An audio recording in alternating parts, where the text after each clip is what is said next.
Hello everyone, my name is Daniel Backer and welcome to Write Better Stories. Today I'm going to be talking about a book called The Bottom of the Sky by Rodrigo Fresán. And I have very mixed feelings about this book, which is funny because sometimes when people say mixed feelings, the emphasis is put on the bad part. And so just to clarify, there's a lot about this book that I thought was really cool, thought-provoking, interesting, and inspiring. But then obviously, the other part of that mixed bag is that there's a lot of it that I could do without that I thought hurt this book, and I'm going to get into that today. I'm going to do a reading from several sections in the book, as well as a reading from like an explanatory note at the end. But a brief overview is that this is like a postmodern sci-fi novel that is full of a bunch of different references that a fan of sci-fi would be able to identify pretty easily. There are references to 2001: A Space Odyssey, the Stanley Kubrick film. There are references to Philip K. Dick, H.P. Lovecraft, Isaac Asimov, and probably a lot more because I haven't deep dived into sci-fi necessarily. But that I think is like a really good element of the book, and then also pretty clear in his intentions that he intended to write a sort of like anti-science fiction novel, because it is very meta. It engages with the writing process quite a bit. It follows three sci-fi writers as the main characters, and it seems that he's focusing on this idea that science fiction is all about telling about possible futures. And so what if you wrote a science fiction novel that focused on looking back at the past? Now, whether he really does this in the execution, I'm not totally sure. He does use a lot of these metafictional elements to just explicitly state his intentions within the book through the voices of these various writers that are, trying to write in a more like, I think he says 18th century style with long flowing sentences as opposed to the sort of utilitarian prose. And he also wants to make it not like a detective novel, where at the end there's sort of a tell-all where they explain everything.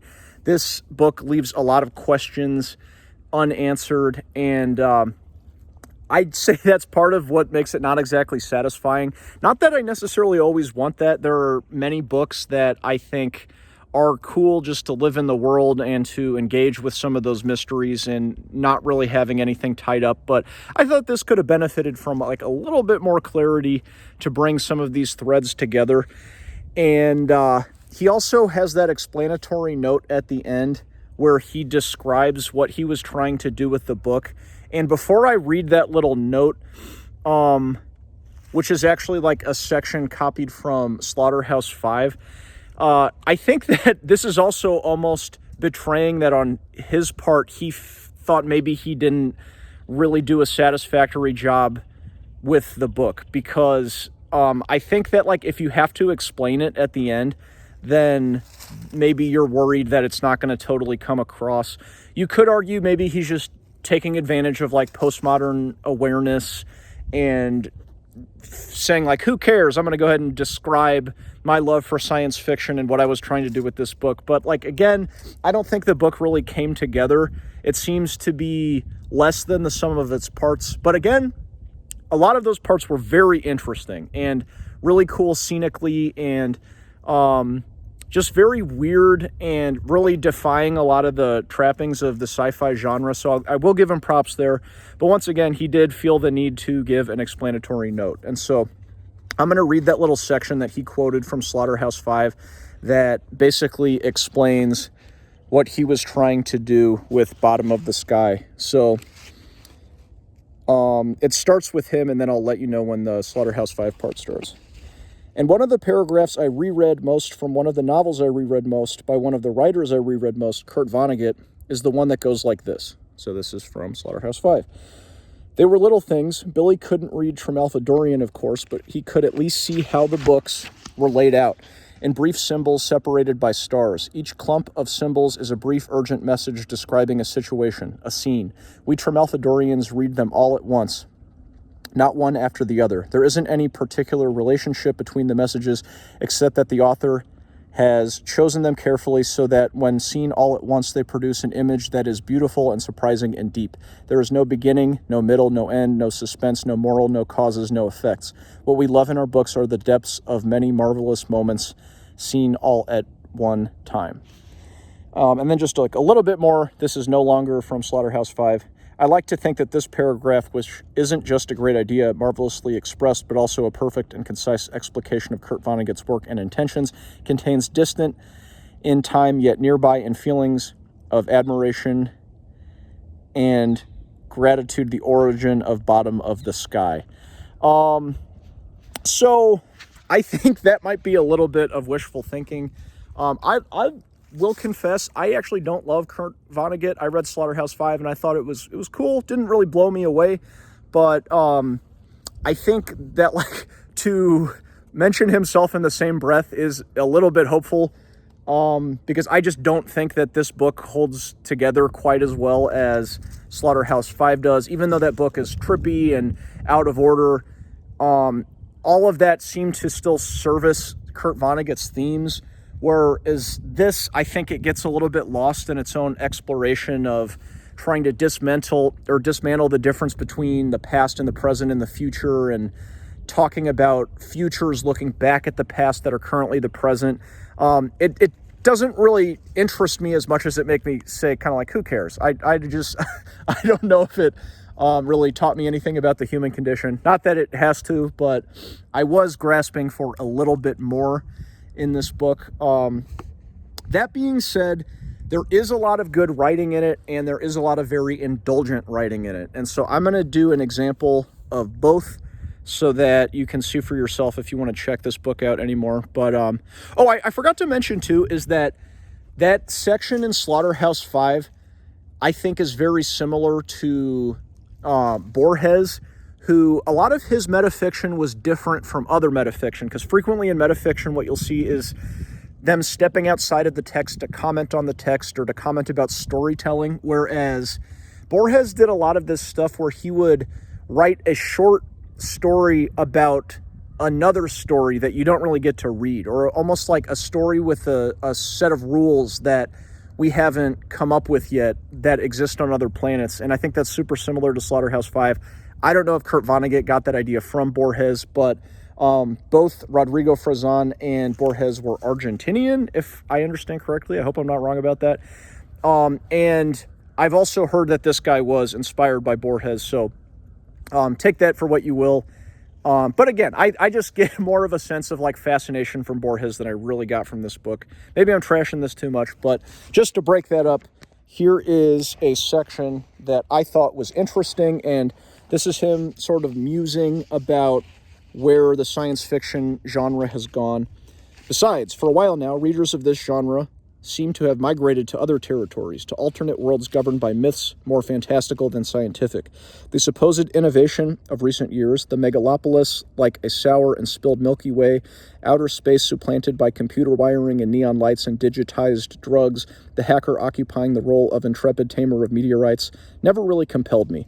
All those people in front of screens, barely moving, almost never leaving home, and in the best cases, watching on their televisions with nostalgia for what once was, with respect to the parameters of the genre, and in reference to a possible tomorrow will never be again. The odyssey of a galactic and colonial spaceship that can't find its way back to Earth, and meanwhile lost battles against a race of human-made androids who got tired of not being human.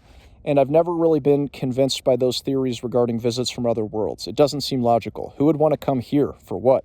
I don't think anyone has ever been interested in traveling to our world, and if some came, it's easy enough to imagine that they were something akin to mischievous kids, like boys dressed up in black leather jackets riding motorcycles too big for their bodies, popping wheelies, all those reports of commercial airline pilots with too many of those little bottles in the fuel tank, terrorizing and taking advantage of the residents of a small town, all those absurd stories of astral coitus, and ending up crashing on the first tricky curve, the Roswell Blues, or more or less clever boys who came down here to the edge of the galaxy and built a sand pyramid or two and then went home to their parents when the suns of their planet set.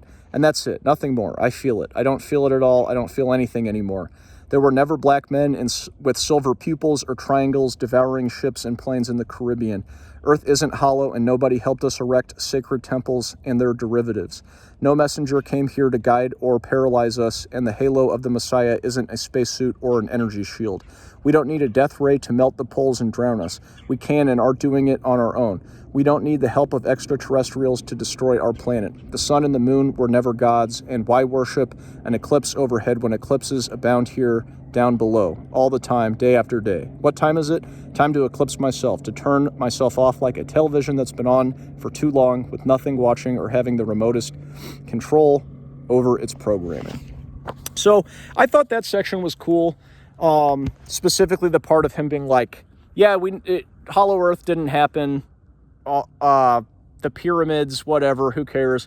Which has been sort of the line that a lot of sci-fi has straddled between being fiction and then trying to make predictions about the world. That was all really interesting and thought-provoking as well. So it did give me enough reason to finish the book, whereas I talked about in my last video, if I get bored with a book, I will just often not finish it. And so for this one, I was at least compelled to continue reading till the end. There was a lot of interesting imagery in here. There are just like some weird trippy things of people losing their minds and not really sure if they're getting into contact with something higher on a higher plane or if they're just losing their minds. I always like that kind of stuff. There are some really odd like 9/11 and Iraq war tie-ins, which I really did not expect. And even though that imagery was cool to sort of see the sci-fi dressing on those historical events, I don't know if by the end I was like, oh, that really said something. But scenically, it was very cool. So props to him for that. Like I said, I think that probably the benefit of this book is to read it and to get access into his imagination and to get some inspiration from your own writing.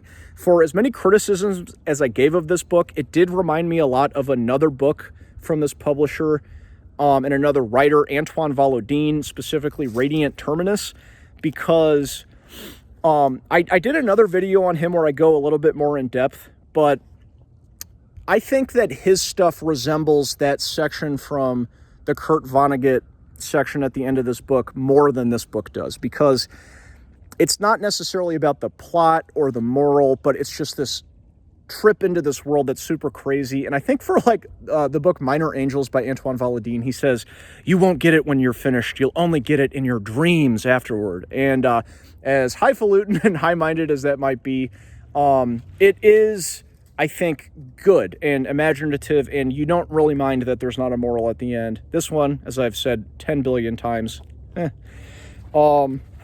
So then I'm just going to trash it just a little bit more, because some of his prose, I think, I found annoying. That, like, at the end, it's just so indulgent and kind of in love with its own sing-songiness. And my rule with prose, I think, is usually, like, you can be flowery and fun as long as it's serving a purpose and, like, building towards something. Whereas here, I found my eyes were kind of skimming over it. Like, I just didn't really care by the end. Where one of the sci-fi writers is talking about the other two, and she's like, I begin to tell different ends of the world, to tell them and to discard them, to turn them off like lamps in an empty house with too many rooms, to empty my memory. And then she just, like, keeps going on and on about to do this, to do that for like a page and a half. And I just thought it was kind of labored. And one last little jab is that he interrupts himself in a lot of these sentences, I think, prematurely. So, like, in this sentence here, it says, like, she, and then he's already putting a dash to interrupt him. She, the sound of her laugh, the way that she widened her eyes when you told her something, the way that she grabbed your arm when she had something to tell you, drove me and Ezra crazy. It's like, did we really need that interjection after the first word in the sentence?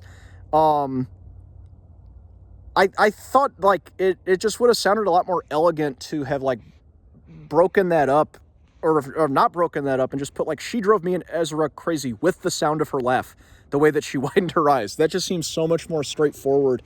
So a lot of those interjections and false starts kind of seemed like attempts at being literary that just seemed annoying. And so I found when he was doing that, because he does that a lot in the book, is that I'd read the subject of the sentence, I'd read the end of the sentence after the dashes, and then I'd read the middle part, because I knew it's like, this interjection is going to be so long, I'm going to forget what he was even talking about by the end of it. So maybe I trashed this book, but there were, again, a lot of parts of it that I liked. I hope all of this complaining helps you write better stories. Goodbye.